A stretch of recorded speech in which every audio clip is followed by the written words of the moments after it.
우리는 왜 불교를 공부해야 하는가?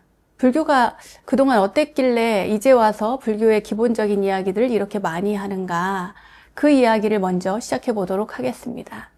제가 이해하기로는 불교가 그동안에도 아주 훌륭한 스님들에 의해서 지속적으로 이렇게 이야기가 되었고 많은 분들에게 가르침을 주었습니다. 사실 저도 그분들의 가르침을 받아서 여기까지 왔고 공부를 했습니다. 그런데 대부분의 불자들은 불교가 참 어렵다, 이런 인식을 가지고 있습니다. 불교는 굉장히 심오하다, 나아가 신비롭다, 그리고 뭔가 특별한 아주 높은 경지를 이야기하는 것이 아닐까, 이렇게 생각들을 하십니다. 물론 그런 부분이 없지는 않습니다. 당연히 그런 부분들도 포함이 되어 있고요. 불교를 지탱하는 아주 매력적인 힘의 일부분일 수는 있습니다. 그러나 저는 생각하기에 그러한 불교를 계속 지향했다가는 나중에는 아주 극소수의 몇 사람만이 누릴 수 있는 어떤 특별한 불교? 아주 고급진 불교? 누군가만이 알 수 있는 어떤 특정인들만의 소수의 사람들만이 누릴 수 있는 그런 종교가 되어버릴까, 그게 염려가 됩니다. 불교는 그렇지 않습니다. 부처님은 그렇게 어떤 특별한 존재들을 위한 어떤 특별한 가르침을 이야기하는 것이 아니고 굉장히 보편적인 가르침을 알려주셨고요. 이 세상을 바라보는 이치, 그리고 한 인간, 존재를 바라보는, 생명을 바라보는 것이 어떤 관점으로 바라보았을 때 그들과 내가 자유롭고 편안하게 가장 원만하게 살아갈 수 있을 것인가라고 하는 근본적인 가르침을 바탕으로 해서 말씀을 해주셨습니다.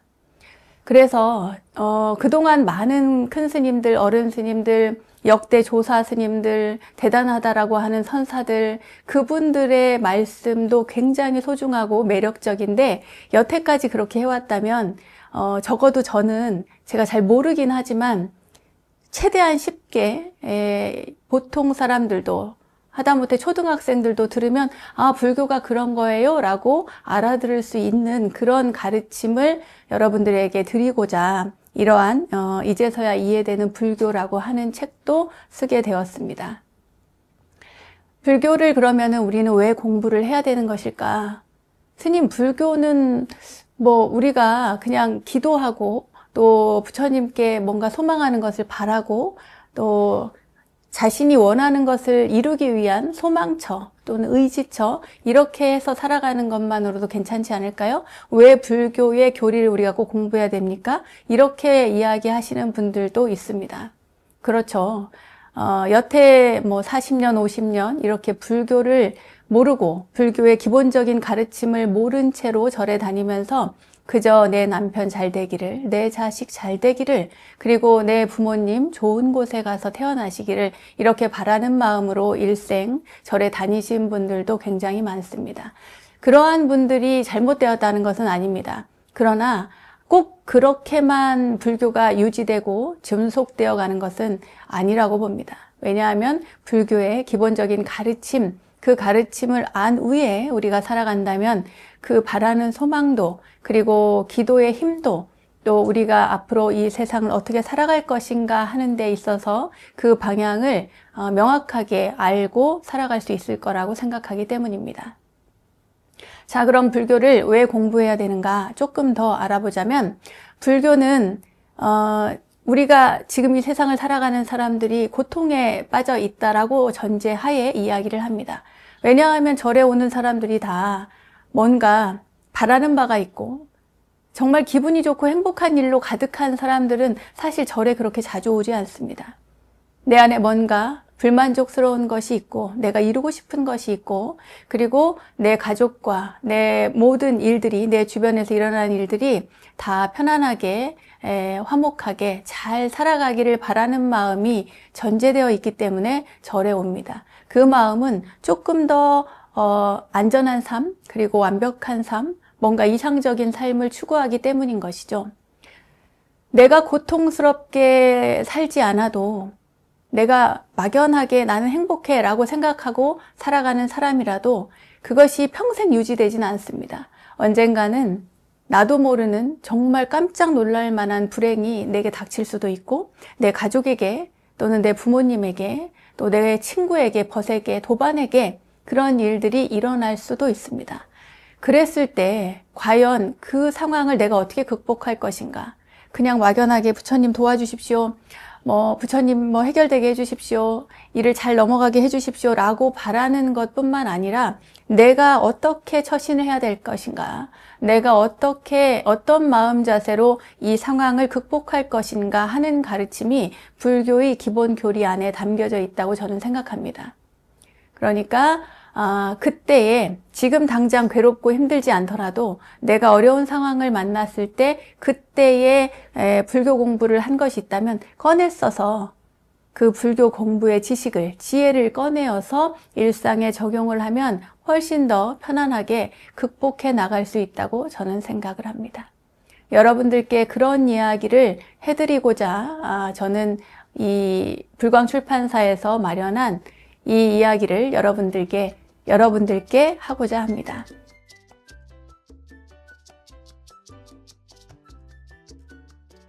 자, 그럼 불교 이야기를 본격적으로 꺼내보기 전에 이제서야 이해되는 이 불교의 목차를 한번 볼까 합니다. 이 책을 처음 의뢰를 받았을 때 가장 기본적인 것만으로 구성을 해서 꼭 필요한 불교 교리, 불교 공부에 있어서 꼭 필요한 것들만을 가지고 이 책을 구성하고자 했습니다. 실제로 그렇게 구성하였고 그렇게 집필했고 그 내용들이 여기에 몇 가지 챕터로 나와져 있는데요. 그것의 첫 번째 챕터가 삼법인이고 그 다음에 사성제고 그 다음에 연기중도 그리고 나중에 바라밀이 나옵니다. 이것을 조금 제가 제목을 재밌게 붙여봤어요. 그래서 목차의 처음을 보면 삼법인 부분에 지금의 내 모습이라고 해서 인생은 비극인가 희극인가 그리고 세 가지 불법의 특징 삼법인이라고 하는 첫 번째 이야기가 시작이 됩니다. 지금의 내 모습이 가장 먼저 이렇게 제목으로 등장하는데요. 여기에는 이유가 있습니다. 제가 가장 처음에 무슨 이야기를 할까 여러 가지 고민을 했습니다. 이 얘기도 써봤다 저 얘기도 써봤다 막 했는데 가장 중요한 것은 지금 현재 내 모습을 인식하는 것에서 시작돼야 되겠구나 이런 생각을 했어요. 내가 어떻게 살아가고 있는가? 나의 심리 상태는 어떠한가? 내 가족의 상태는 어떠한가? 그리고 내 주변의 상황은 어떠한가? 나는 회사에서 직장 생활을 잘하고 있는가? 나는 가정에서 가정 생활을 잘하고 있는가? 내 아이들을 잘 돌보고 있는가? 내 아이들은 건강하고 행복한가? 이 모든 것들을 보았을 때 나라고 하는 존재와 주변의 많은 인연들, 그 가운데서 특히 나의 모습, 내 상황을 명확하게 인식하는 것이 불교를 시작하는 지점입니다. 나에 대한 모습, 나 자신에 대한 사실들을 명확하게 인식했을 때 거기에서부터 문제점을 발견할 수 있고요. 그 문제점의 해결점을 찾기 위해서 우리는 불교를 공부하기 때문입니다. 그래서 보편적으로 여기에서는 안수정등이라고 하는 이야기를 꺼내서 제가 이야기를 했는데요. 오늘은 그 이야기를 조금 이따가 해드릴 겁니다. 자, 그럼 목차를 조금 더 이어가 보면은 그 다음 두 번째가 너무 괴롭다 입니다. 너무 괴롭다. 인생은 괴로움이야. 그리고 괴로움에는 종류가 있다. 그것은 사고팔고를 이야기하는 것이고요. 그리고 나를 이루는 것들, 나라고 하는 존재를 이루는 것들, 나라고 하는 존재를 이루는 것들, 여기에는 5가지가 있는데 육신을 이루는 것과 그리고 정신적인 것들을 포함해서 오온이라고 하는 불교 용어를 사용합니다. 이 오온에 대한 설명을 하고요. 그 다음에는 무상. 지금까지 고에 대한 이야기를 했다면 무상에 대한 이야기가 이어집니다. 모든 것이 부질없다는 이야기로 제가 시작을 하는데요. 여기에는 허망한 꿈이나 무상한 인생에 대한 이야기, 그 이야기를 여러 가지 비유나 예를 통해서 이야기하고 그리고 허망한 세상의 이치, 시간과 죽음, 또 속도와 무상의 인식, 아들의 죽음을 받아들이지 못한 어머니, 또 지수화풍으로 돌아가는 인간의 몸, 무상하니까 정진해라 라고 하는 부처님의 말씀, 재행무상시 생멸법, 그 뒤에 생멸멸이 정멸위락을 구하고자 하는 그 설산동자의 이야기까지 포함해서 삼법인의 한 챕터를 이루었습니다. 뭐 제목만 봐도 어떠한 흐름인지는 아시겠죠? 그리고 너무 재밌을 것 같죠, 여러분? 여기까지만 들었어도 재밌겠다 싶으면 책을 한 권 빨리 주문하시기 바랍니다. 네. 그 다음에 무아입니다. 무아는 굉장히 중요한 이야기입니다. 삼법인 가운데서도 가장 중요하고 또 이해하기가 굉장히 어렵습니다. 헛개비가 어리석은 나를 속인다 라고 하는 이야기부터 시작을 했고요. 아트만이 뭔지부터 어머니가 첫사랑을 이뤘다면 모든 생명은 오온의 결합일 뿐이다. 또 사과와 사과 씨앗의 관계 등등의 이야기를 이 무아에서 이야기를 하고 있습니다. 무아는 사실은 그렇게 어려운 것이 아닌데도 불구하고 이해가 될 듯 하면은 또 이해가 안 가고요. 헷갈리고, 그리고 이 무아라고 하는 것이 처음에 부처님께서 무아라고 하는 개념을 말씀하셨을 때 세상의 모든 사람들, 그러니까 당시의 인도 사람들은 그것을 잘 이해하지 못했습니다.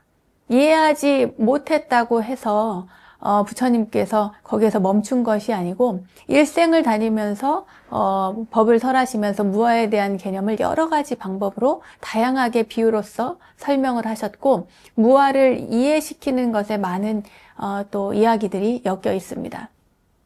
제가 보기에는 이 삼법인 가운데에서 무상은 우리가 굉장히 쉽게 이해할 수가 있습니다. 왜냐하면 무상이라는 것은 그 자체로 그냥 시간상의 변화를 이야기하는 것이기 때문에 눈으로 볼 수 있는 모든 형상들, 물질 세계라고 하는 모든 것들은 시간의 흐름에 따라서 그것이 점점 변해간다. 낡아질 수도 있고 좋아질 수도 있고 어쨌든지 간에 변해간다라고 하는 그 사실을 가지고 인식했을 때 그것을 없을무에 항상할 상, 항상한 것이 없다라고 하는 단어로서 표현을 했습니다. 그런데 무아는 그렇지 않습니다. 나라고 할 만한 것이 없다. 내가 여기 있는데 왜 나라고 할 만한 것이 없다라고 얘기를 하는가. 이 문제에 착안해서 이야기를 하셨는데요. 이 부분은 연기와도 이어지고 공과도 이어지고 그리고 또 우리가 잘 알고 있는 중도와도 이어지고요. 불교의 기본적인 개념 중에서도 가장 난해하면서도 가장 중요한 개념이라고 할 수가 있습니다. 이 개념을 여러분들께서 이해하시면 굉장히 불교 공부를 하는데 도움이 될 것이라고 생각합니다. 두 번째 챕터는 사성제에 관한 이야기입니다. 여기서부터는 고진멸도 네 가지 성스러운 진리, 사제라고도 하는 이 사성제의 가르침을 제가 설명을 했는데요. 첫 번째 고에 대해서는 인생은 고, 그래도 고 이렇게 썼습니다. 영어로 고 이렇게 썼는데요. 네 가지 성스러운 진리 사성제, 그리고 그 괴로움이 쌓여가는 원리, 그리고 왜 괴로움이 생기는 것일까라고 하는 이야기를 탐진지를 통해서 설명을 했습니다. 그리고 집성제, 집제라고 하는 것은 우리가 집착, 괴로움의 원인을 이 집으로 봤는데요. 좋은 게 정말 좋은 것일까라고 하는 부제를 옆에 달았습니다. 그리고 우리가 집착해서 잘못된 선택을 했을 때 그것이 낳은 결과, 과보에 대한 이야기도 하고 있습니다. 멸성제, 멸은 머물고 싶은 세계죠. 멸성제는 열반적정의 세계, 깨달음의 세계라고도 할 수 있는 그 번뇌를 모두 다 꺼버린 그 이후의 세계를 이야기하고 있습니다. 그리고 부처님께서 멸성제를 설하신 이유가 무엇일까라고 하는 부분까지 설명을 하고 있고요. 도성제는 어떻게 살 것인가에 대한 이야기입니다. 사실 이 어떻게 살 것인가 이게 굉장히 중요합니다. 도성제. 삼법인 가운데 무아가 가장 핵심이었다면 고진멸도의 핵심은 바로 도성제에 있습니다. 그리고 이 도성제는 우리의 수행 전반을 지지하는 아주 중요한 토대라고 보시면 되겠습니다. 8가지를 이야기하고 있고요. 이 도성제에 이르러서 우리는 이러한 행을 통해서, 바른 행을 통해서 괴로움의 소멸에 이른다라고 하는 이야기입니다. 8가지라고 하는 것은 정견, 정사유, 정어, 정업, 정명, 정념, 정정진, 정정 이렇게 8가지를 이야기하고 있습니다. 그 부분에 대해서 설명을 하고 있고요. 또 세 번째 챕터는 연기입니다. 연기는 이제 중도와 연결시켜서 설명을 했는데요. 연기라고 하는 것은 이것이 있으므로 저것이 있고 저것이 없으므로 또 이것이 없다라고 하는 기본적인 전제 하에 설명을 하고 있습니다. 저는 여기에서 좋고 싫음의 관계라고 하는 부제를 달았는데요. 세상의 이치를 꿰뚫어 알면 우리는 이 세상을 살아가는 것이 훨씬 더 수월할 겁니다. 그리고 이 연기의 이치는 곧 무아의 이치와도 연결이 되고요. 그리고 여기에서는 구체적으로 12연기에 대해서 설명을 하고 있습니다. 중도는 옳고 그름을 넘어라고 하는 부제를 달았습니다. 이 중도의 개념은 원래는 한쪽으로 치우치지 마라. 어느 쪽에도. 말하자면 양극단을 벗어난 상태, 어느 쪽으로도 치우쳐서 가지 말라는 이야기를 하고 있습니다. 말하자면 어느 쪽으로 치우치지 말라는 얘기는 그렇다고 해서 한가운데로 가라는 이야기를 하는 것이 아닙니다. 조금 비뚤어져도 조금 이쪽으로 기울어져도 상관없습니다. 극단적으로 치우치지만 않으면 된다는 거죠. 그 가운데에서도 이 중간에, 중도의 가운데는 폭이 굉장히 넓습니다. 한가운데의 길만을 이야기하는 것이 아니기 때문에 굉장히 폭이 넓죠. 그리고 우리나라에서는 이 중도를 바로 깨달음과 직결해서 이야기하는 분들도 많이 있습니다. 사상적으로 보면은 이 중도라고 하는 것이 깨달음과 연결이 될 수 있지만 또 행동으로 실천적인 측면으로 봤을 때는 바로 팔정도가 곧 중도의 개념입니다. 팔정도를 아는 것이 곧 중도이고 중도를 아는 것이 곧 팔정도니라 이렇게 부처님께서 말씀하신 것처럼 이 팔정도의 개념은 중도에 있어서도 굉장히 중요하고요. 그리고 우리가 중도를 실천하고자 할 때는 반드시 팔정도에 기반해서 행동을 해야 된다는 것, 사유를 해야 된다는 것 명심하시기 바랍니다. 그리고 여기에서는 내가 틀릴 수도 있다라고 하는 이야기도 했습니다. 중도의 개념을 이해하면 이 단어도, 이 문장도 여러분들께서 이해하실 수 있을 것입니다. 그리고 마지막으로 육바라밀에 대해서 썼습니다. 네 번째 챕터인데요. 육바라밀은 사실은 여기에 쓸까 말까 고민을 했습니다. 왜냐하면 삼법인 사성제, 연기 중도만으로도 충분하다 이렇게 생각을 했습니다만 이 다음에 그러면 우리가 어떻게 살아갈 것인가 했을 때 팔정도도 굉장히 중요하지만 우리가 살아가는 이 세상을 살아가는 더불어 살아가는 존재들로서 보았을 때는 반드시 바라밀 행이 필요하다라고 생각을 해서요. 여기에서 10바라밀까지는 아니고 6바라밀만 이야기를 했습니다. 6바라밀은 보시, 지계, 인욕, 정진, 선정, 그리고 반야, 바라밀을 이야기하는데 함께 행복해지는 길로서 저는 바라밀을 설명을 했고 그리고 보시는 웃으면서 줄 수 있는 마음을 이야기했습니다.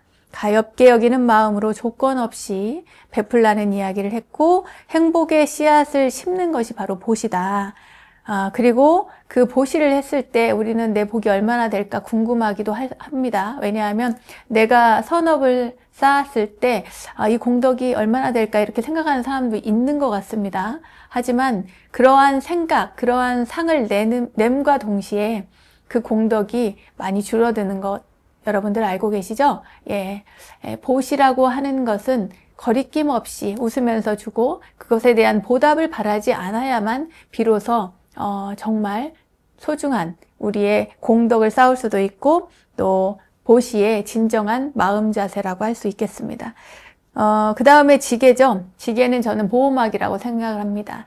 나를 지키는 힘이 바로 지계의 힘이거든요.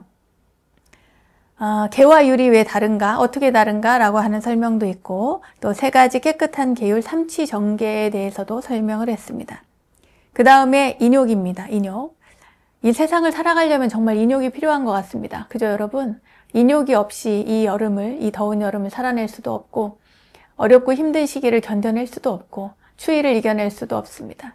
그래서 인욕은 굉장히 중요한데요. 분노도 원망도 교만도 없이 그렇게 이겨내고 견뎌내어야만 합니다. 이 인욕에도 품격이라는 게 있다.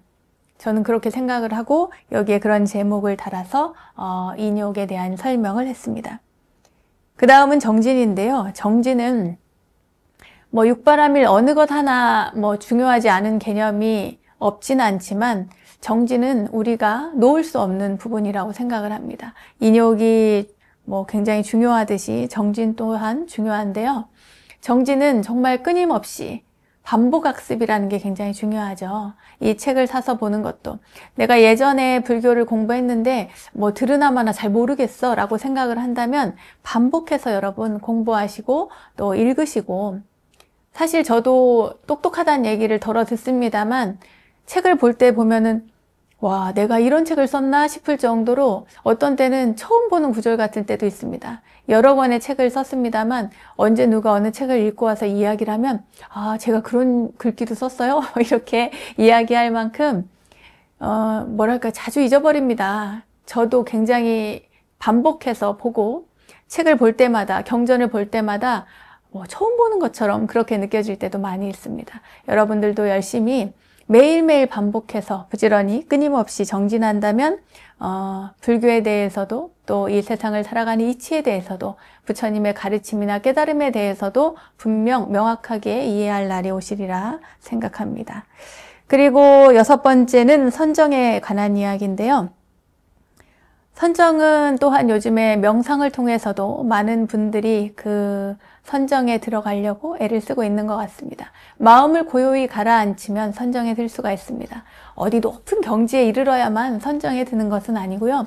무념무상으로 무언가를 할 수 있으면 그것만으로도 선정에 들 수 있다고 저는 생각을 합니다. 고요히 앉아서 마음을 모으고 또 흔들리는 마음을 다잡으려면 여러분 정진이 필요하고 또 선정의 힘이 필요합니다. 그 선정의 힘에서 나오는 것이 바로 반야지혜입니다. 그 반야지혜가 있어야만 우리가 이 세상을 통찰할 수 있고 그 통찰한 지혜를 가지고 많은 이들을 구원할 수도 있고 도와줄 수도 있고 그리고 그들의 도움을 편안하게 받을 수도 있고요. 더불어 살아가는 이 세상의 이치를 인간의 삶의 이치를 우리가 이해할 수 있으리라 생각됩니다. 여기까지가 제가 이제서야 이해되는 불교라고 하는 책의 전체적인 목차이고 흐름입니다. 마지막으로 책을 마치면서 제가 나를 찾는 길의 시작이라는 제목으로 그 마지막 책을 마치면서 글을 썼는데요. 거기에 그런 이야기를 썼습니다. 여러분들 이 책을 읽으시는 분들이나 또는 방송을 유튜브를 통해서 저의 이야기를 들으시는 여러분들이 저는 어린 사람이라고 생각하지 않습니다. 기본적으로 불교에 관심을 가지고 공부를 하는 분이라면 어느 정도 인생이 무엇인지 삶이 무엇인지 그 가치를 아는 분이라고 생각을 합니다. 인생을 어느 정도 살았다는 의미겠죠. 그런 분들이 자꾸 깜빡깜빡하고 뭐 들었으나 들은 바가 없는 그런 상태로 공부를 한다 해도 그것은 반드시 불교와의 인연을 쌓는 씨앗이라고 생각을 합니다. 그래서 여러분들이 제가 마지막에 이런 이야기도 했어요. 여러분들이 찾고 있는 것은 그 대상은 결국 찾고 있는 대상이 바로 자기 자신이라는 사실 여러분들이 잊지 않았으면 좋겠다는 이야기를 했고요. 그리고 부처님께서 말씀하신 그 길, 자신을 찾아가는 그 길을 제가 조금씩 저도 많이 부족합니다만 안내를 해드릴 테니까요. 여러분들께서도 이렇게 불교의 한 귀퉁이라도 잡을 수 있는 그런 인연이 되시기를 바라겠습니다.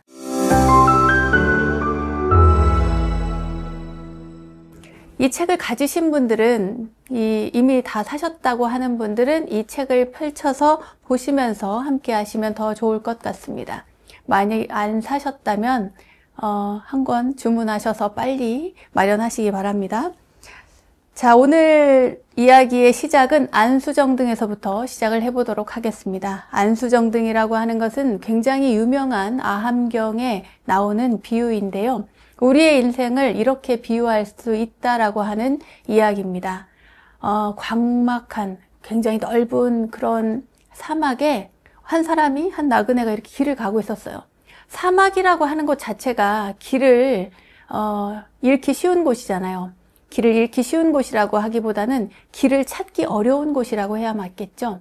그런데 그 광활한 길을 걷고 있는데 갑자기 무슨 소리가 나요. 막 따그닥 소리가 막 납니다. 막 이렇게 막 뭔가가 달려오는 소리가 막 나는 거예요. 그래서 이 사람이 뒤를 딱 돌아보니까 갑자기 막 엄청 큰 코끼리가 막 쫓아옵니다. 달려옵니다. 보니까 얼마나 무섭겠어요. 굉장히 크고 엄청나게 그 빠른 속도로 그 등치 큰 그 코끼리가 막 달려오니까 이 땅이 막 엄청 울려대는 거예요. 이 사람은 갑자기 코끼리가 보통 사람이라면 누구나 다 그럴 겁니다. 코끼리가 뒤에서 달려오면, 쫓아오면 자기도 같이 뛰겠죠. 도망을 가겠죠. 아마 이 사람뿐만 아니라 그렇게 코끼리가 막 달려오면 주변에 다른 어떤 생물들이 있었다면 함께 막 뛰어서 도망을 갔을지도 모릅니다. 그러나 이제 저는 문득 그런 생각이 들더라고요. 그렇게 코끼리가 뒤에서 막 쫓아오면 가만히 있으면 코끼리가 그냥 지나가지 않을까? 이런 생각도 해보긴 했습니다. 내 마음이 고요하고 가만히 있다면 그러면 그냥 지나가지 않을까 이런 생각도 했습니다만 아무튼 경전에서는 그렇게 나오지 않고요. 코끼리가 막 쫓아오니까 이 사람이 먼저 뜁니다. 막 따라오니까 막 쫓아가서 막 뛰어요. 뛰어가는데 한참을 뛰어가 보니까 어디 숨을 곳이 없습니다. 왜냐하면 너무나 광활한 그런 사막이니까. 근데 막 보니까 어디 오아시스도 아닌 것이 웬 우물 같은 것이 있습니다. 덩굴이 이렇게 막 우거져 있는데 보니까 우물이에요. 다행이다 싶어서 이 사람이 코끼리가 쫓아오니까 얼른 가가지고 그 덩굴을 잡고 막 우물 속으로 내려가요. 막 내려갑니다. 그런데 정말 코끼리가 도착을 해가지고 그 밖에서, 우물 밖에서 뱅글뱅글뱅글뱅글 막 돌고 있는 거예요. 근데 이 사람이 그 덩굴을 잡고 막 이렇게 내려갔는데 내려가다 보니까 저 밑에 동룡이 입을 쪽하니 벌리고 있는 거예요. 어디 그뿐입니까? 옆에서는 뱀들이 우글거려요. 4마리의 뱀이 있고. 그래서 나는 죽었네. 이제 어떡하나. 나갈 수도 없고. 그리고 더 내려갈 수도 없고. 밑으로 내려가면 동룡이 있고 뱀이 있고. 위로 올라가면 우물 밖에는 코끼리가 미친 듯이 우물 밖을 막 뱅글뱅글 돌고 있고. 어떡하나 막 하고 있는데 안절부절 못 하는데 거기에다가 엎친 데 덮친 격이라고 그 덩굴을 흰지와 검은지가 갉아먹고 있는 거예요. 막 갉아요. 그러면 이게 언제 끊어질지 모르잖아요. 얼마나 불안합니까?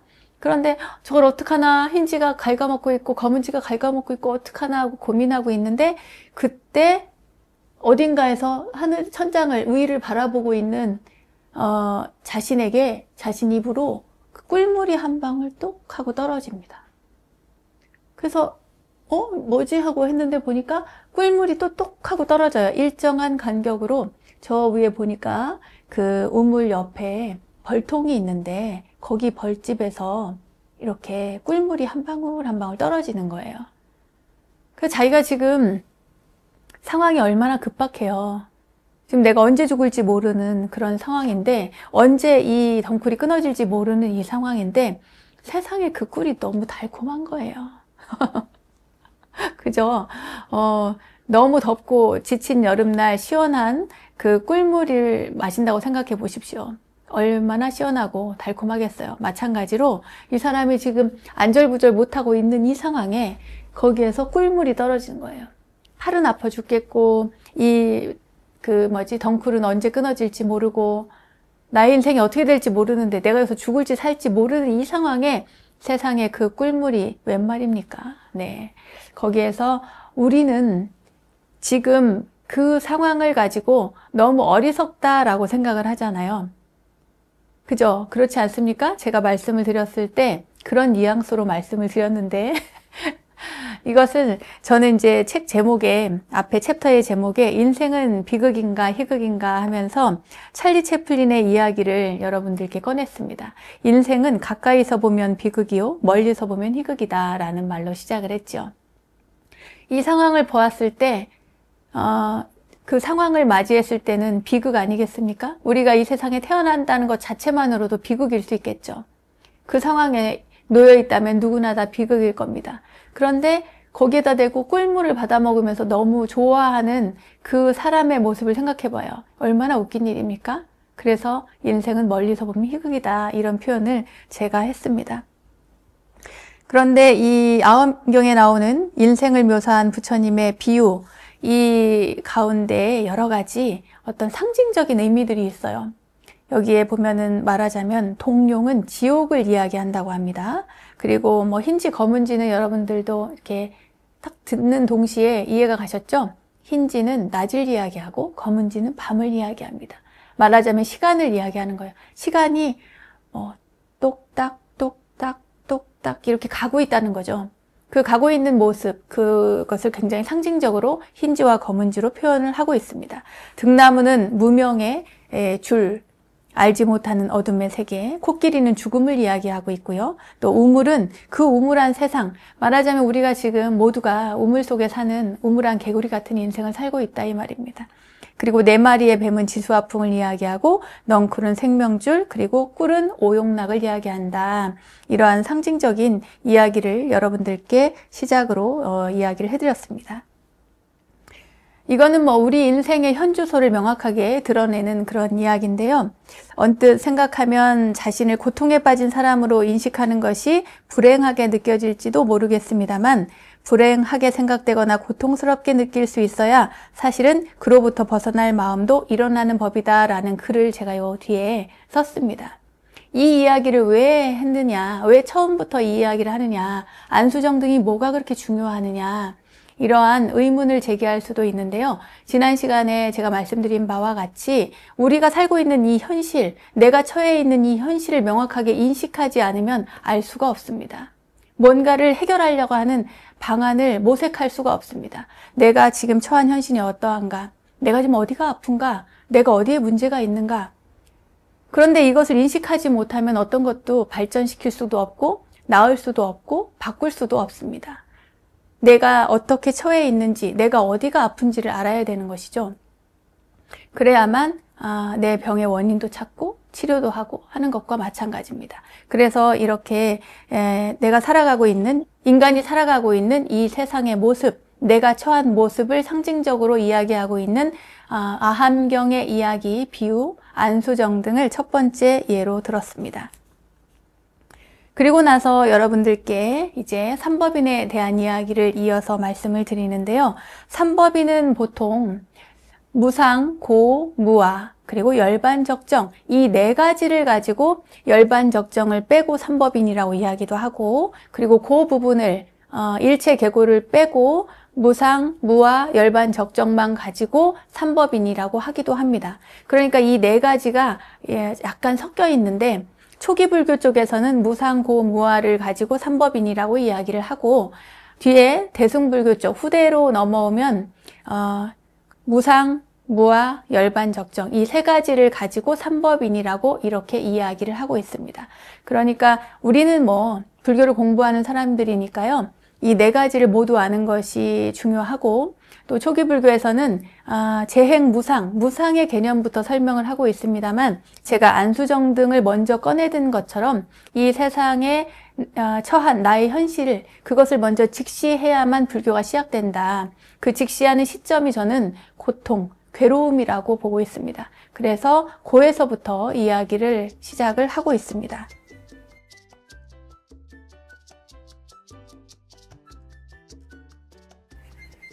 저번에 그 강연에 오신 분들이, 많은 분들이 제 이야기를 들으면서, 사적인 이야기를 들으면서 눈물을 흘리시는 걸 보았습니다. 우리는 가만 보면 남의 이야기를 듣고도 참 많이 공감할 수 있는 자비로운 마음이 심성 안에 다 들어있는 것 같습니다. 제가 이 이야기를 다시 꺼내는 이유는 제가 책에서도 썼습니다. 제가 불교를 시작하게 된 것은 죽음을 굉장히 많이 경험을 하면서, 갑작스럽게 가까운 이들의 죽음을 경험하면서 불교를 공부하기 시작했습니다. 그러니까 진정한 발심이 그제서야 된 것이죠. 그전까지는 그냥 머리로만 이해하던 불교를 이제 머리에서 가슴으로 가는 데까지 한참 걸렸지만 진정으로 그 마음으로, 내 느낌으로, 그리고 온 몸을 다해서, 온 정신을 쏟아서 그렇게 불교를 공부하게 된 것입니다. 우리가 괴로움이라고 하는 그 시점에서 시작을 하는 이유는 아까도 제가 거듭 말씀드리지만 내가 처해 있는 현실을 인식해서 거기에서부터 불교가 공부를 할 수 있는 계기가 되기 때문이라는 이야기를 해드렸어요. 그런데 이 괴로움의 문제는 사실 나는 지금 괴롭지 않은데 이렇게 말씀하시는 분들도 굉장히 많거든요. 근데 젊은이들 같은 경우에는 저희가 이 프로그램을 시작하기 전에 젊은이들의, 어린 20대 청년들, 10대 청년들의 이야기를 하면서 그 아이들의 괴로움의 문제에 대해서 잠깐 이렇게 대화를 나눴는데요. 문득 그런 생각이 듭니다. 저는 그들의 고통을 잘 모릅니다만 우리는 모두가 다 그 시간을 거쳐왔습니다. 그들도 또한 어른들을 이해를 잘 못하긴 하겠지만 똑같이 그 나이를, 또 제 나이를, 어른들의 나이를 거쳐갈 것입니다. 근데 제일 중요한 것은요, 그런 생각이 들어요. 우리가 괴롭다라고 하는 것이 사람마다 각각이 다른데 남의 괴로움은 그렇게 커 보이지 않습니다. 이렇게 괴로움의 크기를 비유를 하자면 그건 굉장히 주관적이어서 다 모두가 다 내 괴로움이 굉장히 큰 것처럼 느끼거든요. 다만 그 괴로움을 회복하는 과정에서 내 친구의 고통이 자기의 고통보다 더 크다라고 인식되면 오히려 제 괴로움이 줄어드는 그런 성향이 있기는 합니다. 어쨌거나 이 젊은 친구들의 이야기를 제가 꺼내는 이유는 나이가 많거나 나이가 적거나 상관없이 괴로움의 문제는 각자가 느끼는 그 지점에서 모두가 다 중요한 부분이라는 거죠. 나의 괴로움이 크고 너의 괴로움은 작아 이렇게 말할 수 없습니다. 너의 고통은 작고 나의 고통은 커 이렇게 보는 것이 오히려 더 정답에 가깝다는 거죠. 우리는 다른 사람의 괴로움은 조금 축소시키려는 경향이 있고 나의 고통은 조금 더 확대시키려는 경향이 있는 것 같습니다. 이건 어디까지나 제 생각입니다. 그런데 여기에서 이 생각의 틀을 바꾸는 것, 이 전환이 굉장히 중요한데 그 전환점에 있어서 고통에 직면한 사실을 명확하게 인식함으로써 그 고통이 줄어든다라고 하는 생각이 저에겐 있습니다. 그리고 그것은 우리가 이 중심을 바로 잘 잡아야 된다는 거죠. 우리가 살아가면서 일생을 살아가면서 사회생활을 한다거나 학교 생활을 한다거나 또는 가정생활을 함에 있어서도 또 친구들을 만나거나 막 수많은 인연들이 많이 이렇게 흩어져 있지만 그 속에서 우리는 굉장히 많이 휘둘리면서 삽니다. 아내의 이야기에, 남편의 이야기에, 자식의 이야기에, 부모의 이야기에 일생을 휘둘리면서 살아요. 직장 상사의 이야기에 또는 동료의 이야기에 내가 알지 못하는 어떤 스님의 이야기에 의해서도 우리는 휘둘리면서 살 수가 있겠죠. 그러나 불교의 그 고통을 제대로 인식하기 시작하면 그 사람은 중심을 잡기 쉽습니다. 괴로움이 무엇인지, 내가 처한 현실이 어떠한지, 나의 고통의 크기가 어떠한지, 이 원인이 무엇인지 이것을 생각하는 사람은 이미 두 발을 땅에 딱 딛고 중심 잡고 일어설 준비가 되어 있는 사람이라고 저는 생각합니다. 젊은이들이 괴롭다고 하는데요. 저는 그들의 고통을 이렇게 깊게 느끼지 못합니다. 제가 살아온 10대, 20대가 굉장히 괴로웠어도 우리는 머리 깎고 출가해서 출가 생활하는 것 자체가 하루하루가 정말 너무 고통스러운 삶의 연속이었거든요. 절집에 들어와서 사는 그 삶이 굉장히 힘들고 괴로운 삶이었어요. 어려서 가난해서 힘들었던 삶도 힘들었지만 절에 들어와서 머리 깎고 행자 생활하고 또 개받고 또 어른들 시봉하고 기도하고 이 더운 여름에 한여름에 옷을 겹겹이 몇 겹을 입고 그리고 기도를 하고 하는 그 상황이 하루하루 버텨내기가 쉽지가 않았습니다. 그러한 삶을 산 저는 지금 이 방송을 시청하고 계시는 젊은 청년이 있다면 여러분의 고통을 제가 명확하게 모르지만 다만 이 방송을 청취하는 여러분이라면 시청하는 여러분이라면 분명 내 삶을 제대로 내가 지탱하면서 중심 잡고 살아가야겠다라고 하는 그러한 마음이 곧게 있다라고 생각을 합니다.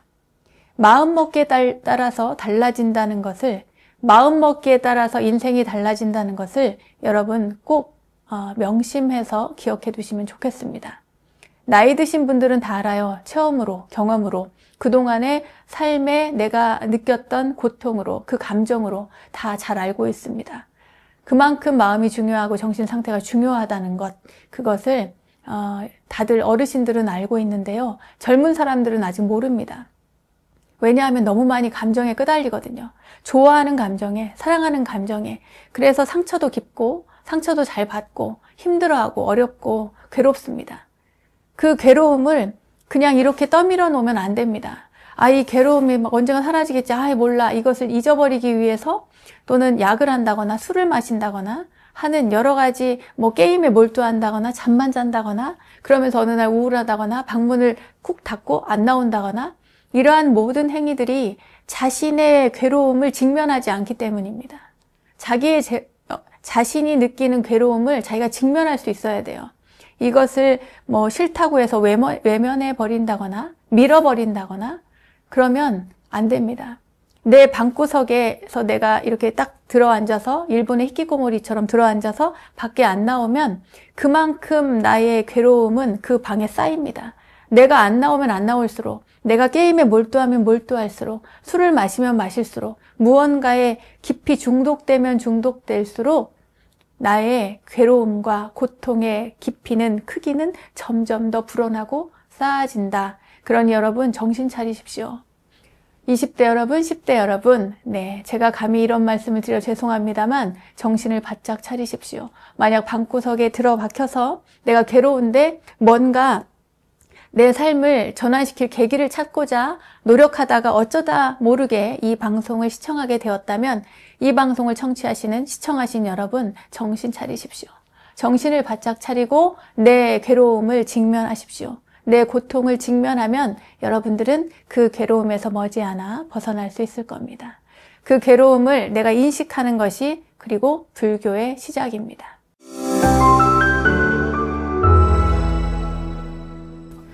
책을 통해서 또는 방송이나 신문을 통해서 저를 아시는 분들도 많이 계시리라 생각이 됩니다.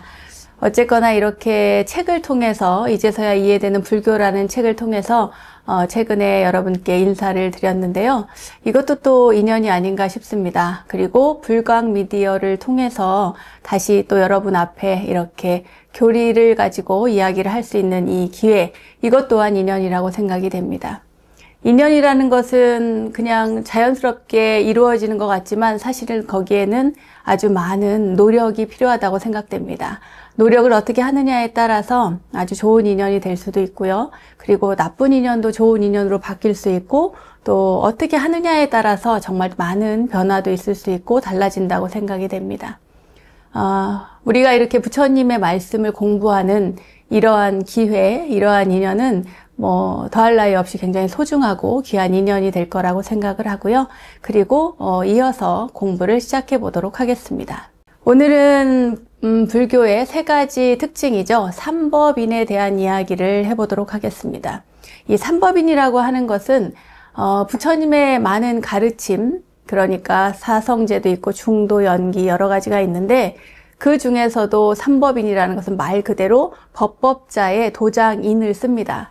그러니까 법의 그 확실한 인감, 도장 같은 느낌인 것이죠. 굉장히 특징적인데 불교가 타 종교와 가장 차별화되고 또 명확하게 표현이 되는 것이 바로 이 삼법인입니다. 어떤 분들은 사성제를 더 중시해서 사성제를 앞에 내세우는 분들도 계시고요. 또 어떤 분들은 근스님들은 연기의 법칙을 부처님의 깨달음의 그 내용으로서 이해하고 연기를 가장 먼저 이야기하시는 분들도 계십니다.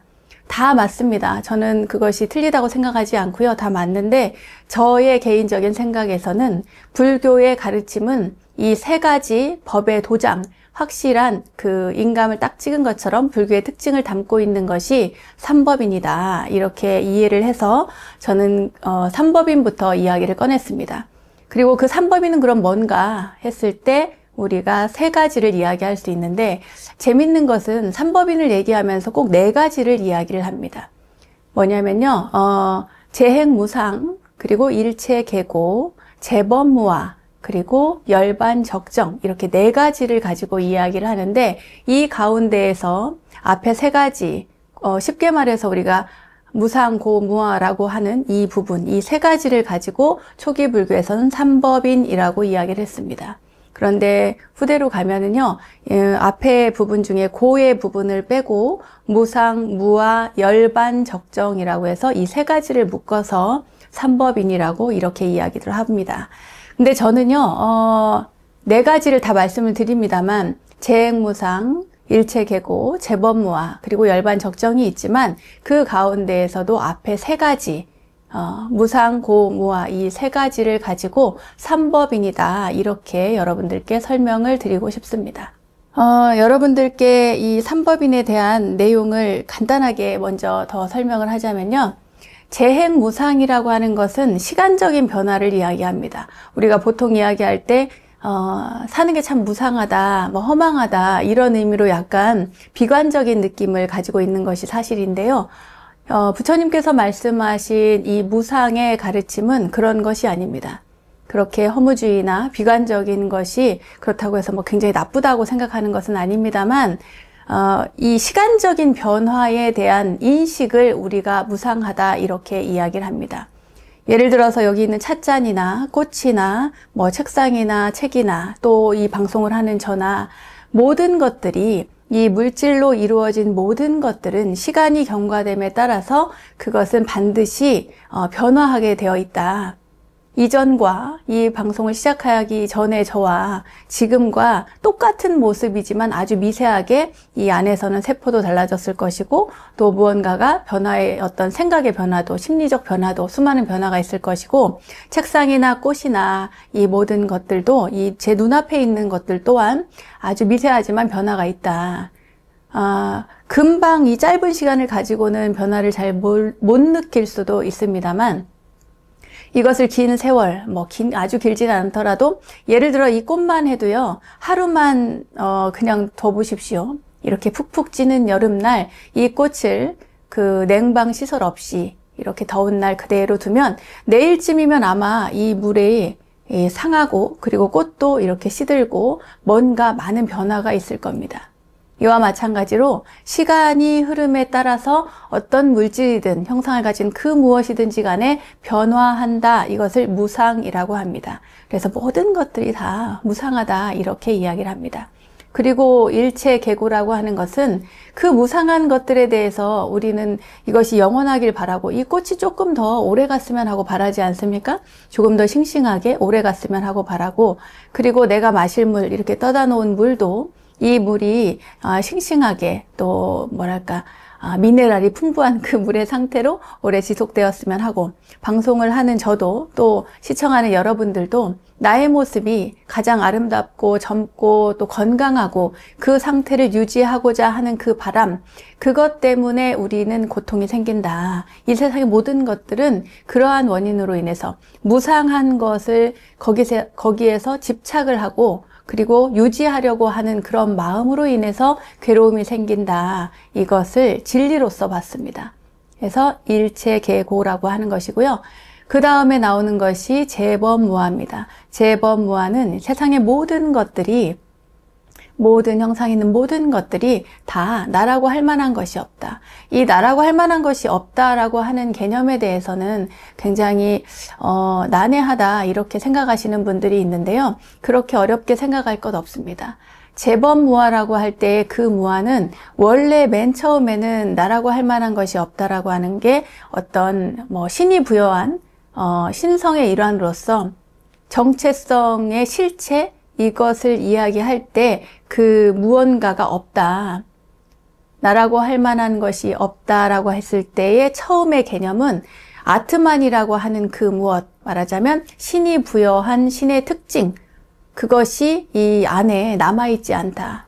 말하자면 브라만교에서 창조신이 인간을 창조했을 때 또는 이 세상에 눈에 보이는 모든 것들을 그들은 창조했다라고 생각을 하는데 산이든 들이든 강이든 바다든 인간이든 생명 있는 모든 존재든 동물이든 다 신이 창조했는데 그 창조할 때에 내가 만들었다라고 하는 표시를 거기에 뒀다는 거예요. 일종의 made in God 이렇게 되는 거겠죠. 그 자기가 만들었다라고 하는 그 어떤 상징, 특징, 표시 이런 것들을 남겨두었는데 그것을 아트만이라고 한다. 부처님께서는 이 세상에 나오셨을 때 출가하셔서 그 수행을 할 때 그 개념들을 생각하셨다 그래요. 뭐라고 생각을 하셨냐면 이렇게 수많은 것들이 시간의 흐름에 따라서 무상한데 왜 우리는 누군가가 꼭 있어서 만들어내었다고 생각하는가? 모든 것들은 조건에 의해서 결합이 되어서 만들어지는데 왜 특정한 누군가가 만들었다고 생각하는가? 그 모든 개념들을 다 파괴하고 없애버리고 가장 기본적인 단위에서부터 기본에서부터 시작을 한 거예요. 누군가를 만들어내지 않고 누군가 특별한 존재가 있어서 세상 만물을 창조했다는 생각을 배제하고 그 다음에 생각을 이루어 나간 것이죠. 그러니까 굉장히 혁신적인 분이셨던 것만은 분명한 것 같습니다. 그때 당시에는 그 창조신이 있어서 모두를 만들었다라고 하는 생각이 만연해 있었기 때문이죠.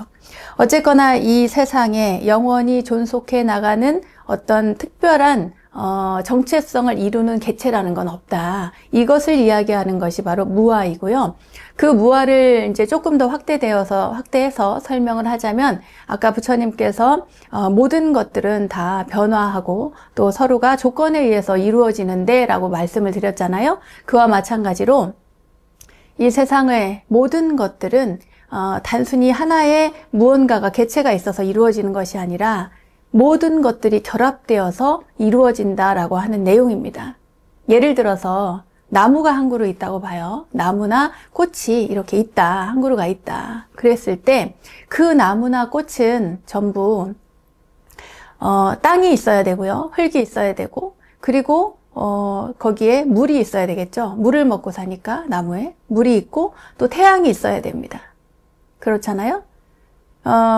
물에 꺾꽂이 이렇게 했으면 오래는 못 가잖아요. 그런데 그 땅에 자라는 나무를 봤을 때는 그 나무가 오랫동안 자라날 때 그때 반드시 흙이 성분이 있어야 되고, 그 흙에 뿌리를 내리고 자랐어. 그 자랄 때에 물을 주고 그리고 빛을 보고 이렇게 해서 자라는 것이지, 예를 들면은 거기에서 물을 뺀다.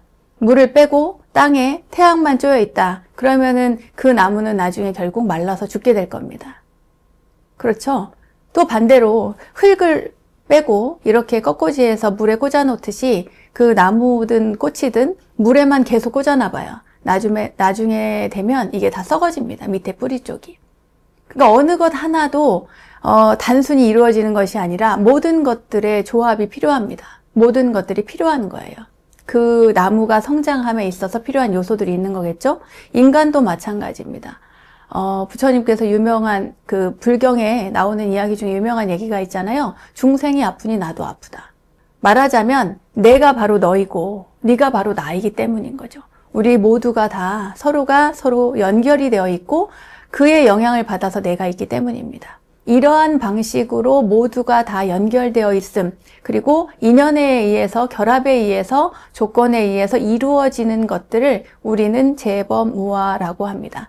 나라고 할 만한 것이 없다. 모두가 다 결합되어서 인연의 조건이 맞아떨어져서 이루어진다라고 하는 개념을 이해하시면 되겠습니다.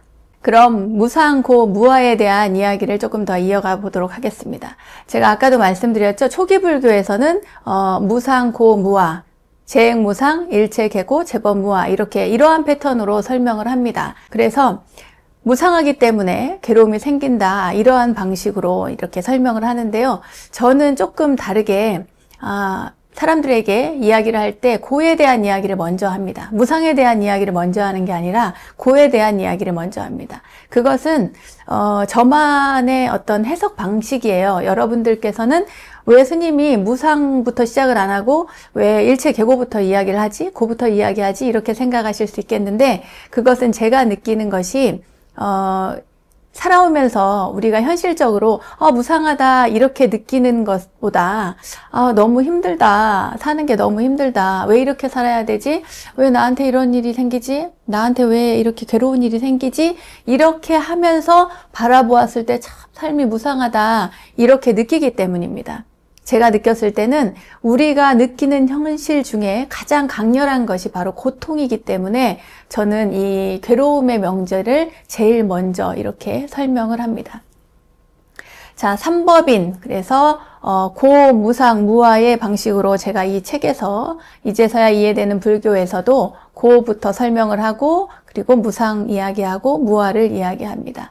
이 삼법인이라고 하는 것 다시 한번 정리할게요. 세상의 모든 것은 괴롭다고 하는 어떤 현실적인 인식, 그것을 저는 이제 고라고 보았고요. 그리고 모든 것은 변화한다. 시간에 따라서, 시간이 흘러감에 따라서 모든 것들은 변화하게 마련이다. 이것은 당연한 세상의 이치다라고 하는 것이 무상의 이치입니다. 그리고 마지막으로 어느 것도 독립적으로 존재하는 것은 없다. 모든 것들은 다 연결되어 있고 나라고 할 만한 것이, 특정된 나라고 할 만한 것이 없다라고 하는 것이 무아입니다. 집어무아. 그리고 나중에 모든 괴로움, 번뇌를 소멸시킨 것, 그것을 열반적정이라고 이야기합니다. 증일아함경 제23권에 보면요, 이런 이야기가 나옵니다. 부처님께서 말씀하시기를 모든 의식작용은 무상하다. 이것이 첫 번째 근본 진리이니 사유하고 수행해라. 이런 말씀을 하셨고요. 그리고 이어서 또 모든 의식작용은 고이다. 괴로움이다. 이것이 두 번째 근본 진리이니 사유하고 수행하라. 그리고 세 번째 모든 의식작용은 무아이다. 이것이 세 번째 근본 진리이니 사유하고 수행해라. 모든 번뇌 소멸이 열반이다. 이것이 네 번째 근본 진리이니 사유하고 수행해라. 이렇게 해서 네 가지를 말씀을 하셨어요. 그러나 우리는 이것을 사법인이라고 이야기하지 않습니다. 보통 삼법인이라고 이야기를 하는데요.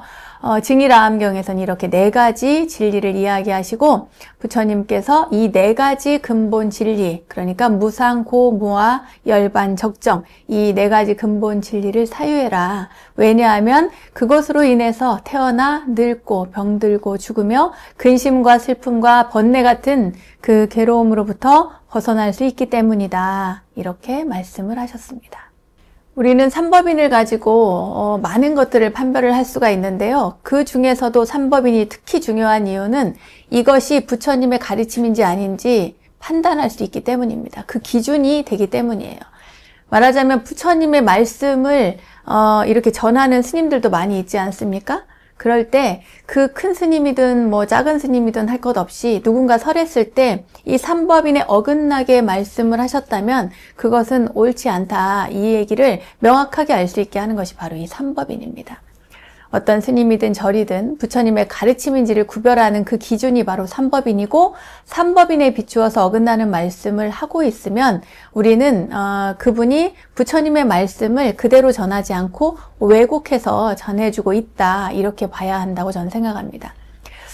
예를 들어서 이런 게 있죠. 어떤 스님이 이 세상에는 변하지 않은 영원 불변한 어떤 무언가가 있다.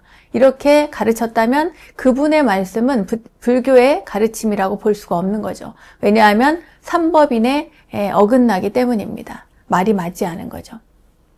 그러니 우리가 이제 절에 가면은 물론 종파들도 굉장히 많지 않습니까? 조계종도 있고 태고종도 있고 천태종도 있고 뭐 관음종도 있고 법화종도 있고 수많은 종파들이 있습니다. 그 종파들이 어느 종에 어느 절에 가든지 상관이 없습니다만 예를 들어서 내가 찾아간 곳이 맞는지 안 맞는지 그 스님의 말을 믿고 따라도 되는지 안 되는지 그 판단 기준이 바로 삼법인이라는 거예요. 만약에 여기 절에 다니면서 기도를 하고 뭐 수행을 하고 하면 영원히 살 수 있다라든지 또는 이 세상에는 뭐 수많은 것들이 변화하지만 그렇지 않다. 변하지 않을 수 있다. 너는 변하지 않는다. 예를 들어 그렇게 말을 했다면 그것은 잘못된 가르침이고 왜곡된 가르침이라는 것이죠. 부처님은 그렇게 말씀하시지 않았습니다. 이 세상의 모든 것은 변화한다. 그리고 그 무상한 모든 이치를 우리가 눈으로 보면서도 그것을 내 것으로 받아들이지 않고 세상의 이치를 거부하고 영원한 것으로 이렇게 집착해서 잡으려고 하는 데서 괴로움을 만들어낸다, 스스로. 이 모든 괴로움이 다른 이에게 있는 것이 아니라 내 내면에서 만들어내는 것이다. 내 스스로 내 마음의 내면에 또는 집착함으로 인해서 만들어낸 그것이 바로 괴로움이고 그리고 우리는 모두 혼자서 살아갈 수 없다. 나 혼자서 이 세상에 나온 것이 아니다. 너 혼자서 살아가는 것이 아니다. 너 혼자 만들어진 것이 아니다. 너라고 할 만한 것이 아무것도 없다. 생각해 보십시오. 우리가 어머니 태중에 들어간 이후로 지금까지 우리는 수많은 인연들이 이렇게 얽혀 있습니다. 이미 태어났더니 저런 아버지와 어머니를 만나게 된 것이죠. 이러한 환경에서 자라게 되었고 그리고 내가 먹고 입고 자고 하는 모든 환경들이 다 누구 한 사람의 이 공덕이나 또 누구 한 사람이 제공한 것으로 내가 살아온 것이 아닙니다. 부모님의 은덕으로 살아왔다. 맞는 말이죠. 그러나 부모님만 나를 살린 것이 아닙니다. 부모님이 알고 있는 모든 분들, 그리고 내가 입는 것, 먹는 것, 자고 있는 곳, 모든 것들이 많은 사람들의 손이 갔고 그들의 공력이 있었고 이 자연과 우주가 모두 다 함께 나를 살렸다. 이것이 바로 무아의 원리의 기본 바탕입니다. 네, 오늘 짧은 시간이지만 삼법인에 대한 이야기를 해드렸습니다. 이제서야 이해되는 불교의 22페이지부터 삼법인에 대한 세 가지 불법의 특징, 삼법인에 대한 내용이 나오는데요. 제 이야기를 듣고 그리고 조금 더 자세히 공부를 하고 싶다라고 생각이 드시는 분들은 이 책을 한번 사서 보시고 앞으로도 이 이야기는 스토리는 계속될 거니까요. 여러분들이 책을 보고 이렇게 펼쳐보시면서 함께 들으시면 더 공부하는 데 도움이 될 것 같습니다. 여러분과의 좋은 인연을 앞으로도 계속 이어가도록 하겠습니다. 감사합니다.